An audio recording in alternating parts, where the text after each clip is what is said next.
வணக்கம் எவ்ரிஒன். இந்த வீடியோவில் நான் பார்க்க போகிறது நம்மளோட நெருங்கிய சொந்தமான கிரேட் ஏப்ஸில் ஒன்றான சிம்பன்சியை பற்றி தான் பார்க்க போகிறோம். அதுங்களோட பேசிக்கான சில விஷயங்களை தெரிஞ்சுக்கிட்டு எந்த அளவுக்கு சிம்ப் புத்திசாலியாக இருக்குங்கிறதையும், அதுங்களோட கூட்டம் எப்படி செயல்படுது, இனப்பெருக்க நடவடிக்கை எப்படி இருக்கும், அதுங்களால நம்மளால் அதுங்களுக்கும் என்னென்ன பாதிப்புகள் ஏற்படுது அப்படின்ட்டு சிம்பன்சியை பற்றின 5 இன்ட்ரெஸ்டிங் ஃபேக்ட்ஸ் தான் இந்த வீடியோவில் பார்க்க போகிறோம். வாங்க வீடியோக்குள்ளே போகலாம்.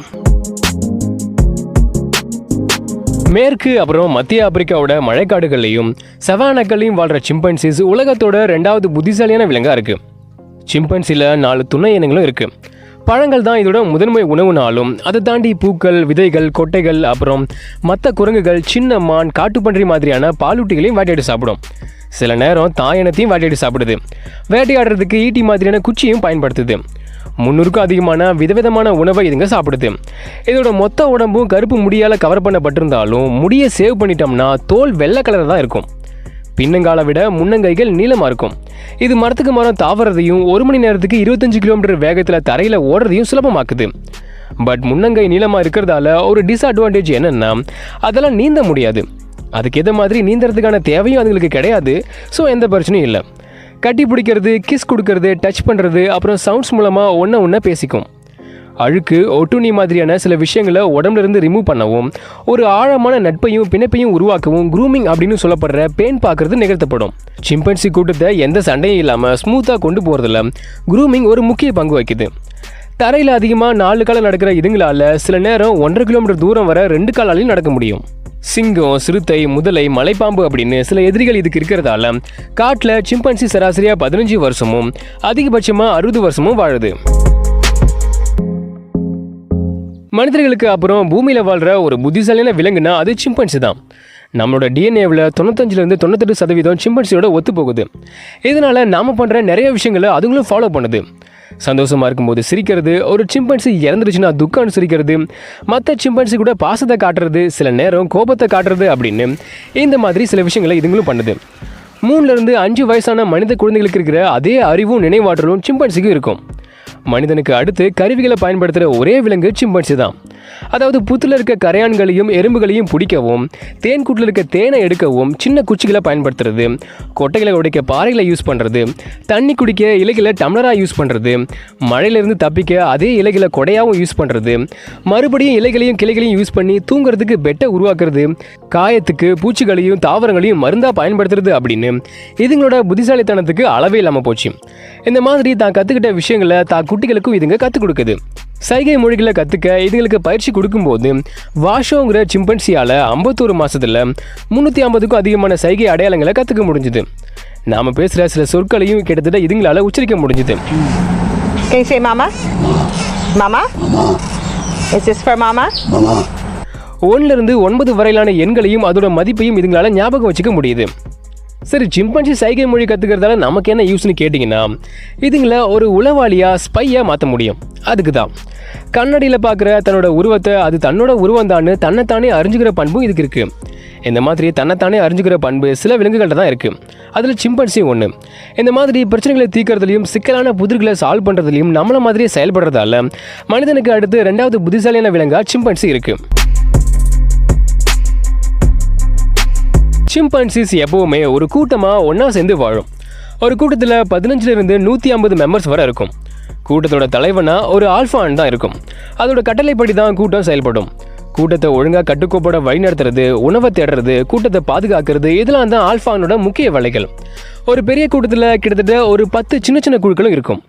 அந்த சின்ன குழுக்களில் சிலதில் ஆண்கள் மட்டுமே இருக்கலாம், சிலதில் பெண்கள் மட்டுமே இருக்கலாம், சில குழுக்களில் ஆண்களும் பெண்களும் சேர்ந்தே கூட இருக்கலாம். ஏன் ஒரு பெரிய கூட்டத்தில் சின்ன சின்ன குழுக்கள் பிரியுதுன்னா சிம்பிள் தான். அதுங்க பண்ணுற வேலையை ஷேர் பண்ணிக்க, அதாவது ஒரு ஒத்தாசைக்கு. ஒரு சின்ன குழுவில் ஆண்கள் மட்டுமே இருக்குன்னா உணவு தேடுறதுக்கும் வேட்டையாடுறதுக்கும் ஒன்றா ஹெல்ப் பண்ணிக்கும். அதே மாதிரி ஒரு சின்ன குழுவில் பெண்கள் மட்டுமே இருக்குன்னா குட்டிகளை பார்த்துக்க அதுங்க ஒன்றா ஹெல்ப் பண்ணிக்கும்.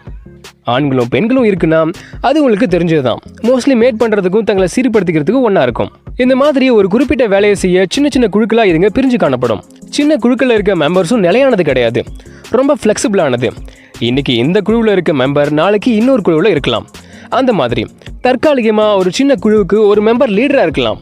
பட் கூட்டத்தில் இருக்க எல்லா குழுக்களுக்கும் ஒரே தலைவன் ஆல்ஃபா ஆண் தான். ஒரு ஆல்ஃபா ஆண் எப்படி தேர்ந்தெடுக்கப்படுதுன்னா, கூட்டத்தில் இருக்க நிறைய மெம்பர்ஸ் எந்த ஆணுக்கு சப்போர்ட் பண்ணுதோ அந்த ஆண் தான் ஆல்ஃபாவாக மாறும். ஆல்ஃபா ஆகிறதுக்கு உடல் வலிமை ஒரு முக்கிய தகுதி கிடையாது. புத்திசாலித்தனம் இருந்தால் தான் அதிக மெம்பர்ஸோட சப்போர்ட் கிடைக்கும்.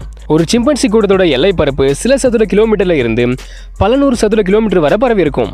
சில நேரம் ஒரு ஆல்ஃபா ஆண் தன்னோட ஆட்சி பரப்போட எல்லை 10லன்னு நினைக்கும் போது இன்னொரு கூட்டத்தோட எல்லையில் நுழைஞ்சி எதிரி ஆல்ஃபாவையும் அதோட குட்டிகளையும் கொன்று எதிரியோட எல்லை பரப்பையும் ஃபீமேல்ஸையும் தான் கூட சேர்த்துக்கும்.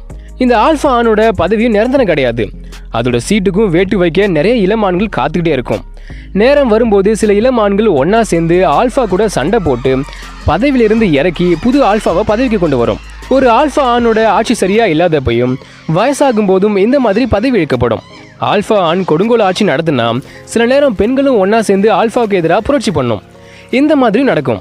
இப்படி தான் ஒரு சிம்பன்சி கூட்டம் செயல்படுது.